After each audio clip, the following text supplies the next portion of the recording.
Congratulations on getting halfway through this series. You're now more likely to quit successfully than any previous attempts. Before we continue with our revision, I want you to light up a cigarette and reflect on your progress through this series. How much more equipped with knowledge you are on the nicotine trap, and celebrating your willingness to engage in escaping from the nicotine trap.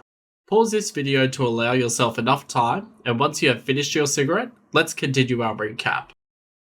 The most common stupid advice I've ever received was that you won't really quit unless you want to. Well, no shit, Sherlock. Of course we all want to quit smoking, but without the proper knowledge of the nicotine trap and how easy it is once we know how to cleverly escape, not even willpower alone will help us permanently quit smoking. If willpower really did work, every smoker would be able to effectively quit. Even lifetime smokers who have succumbed to rotting teeth and losing limbs due to gangrene and lung cancer that still smoke will attest that willpower is 100% bullshit. Another common stupid bullshit fallacy is that smoking is a disgusting habit that must be stopped immediately and that habits are tough to break.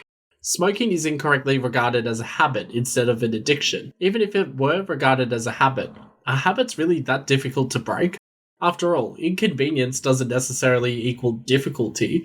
If you had a morning habit of buying an expensive coffee from a shop and instead decided to save money by making your own instant coffee from home or at work, would it be a difficult habit to break or just a minor inconvenience? Whether subconsciously or not, we break habits every day. Whether we choose new social circles, new careers, life partners, sexual partners, etc., we consider smoking a habit, so we fool ourselves into thinking we cannot break it, while disregarding all the other habits we break constantly.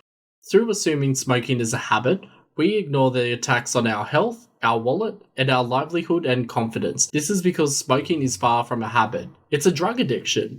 Addiction warps our minds and closes us off to any exit strategy or solution because our minds are brainwashed. We fear that because of our addiction, this label will make it harder to quit. But that's not the case at all. Once we fully understand the nicotine trap, quitting is easier than ever. This trap has fooled us into believing that quitting is impossible, and made us believe we get some form of confidence and pleasure from smoking. We've been brainwashed since our first cigarette to believe that they are pleasurable, and that the only proper way to quit is through some form of a gimmick product.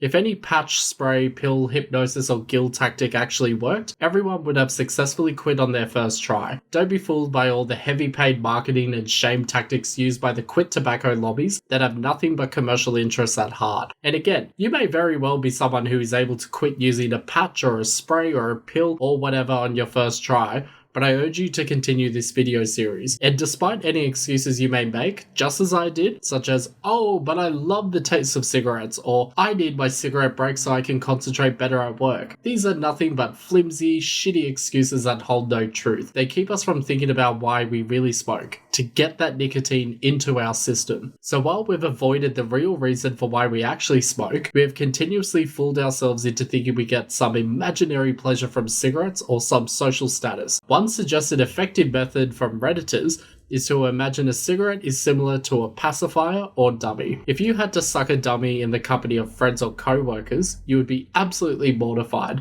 I mean, unless that's your kink, sure. However, shame and guilt tactics like this hold no weight and only make the smoker feel as though they are once again a broken child. These forms of quitting are just more shitty substitutes for willpower and ones to avoid at all cost. Even after the previous 15 episodes, you must be wondering, why do smokers still find it difficult to quit?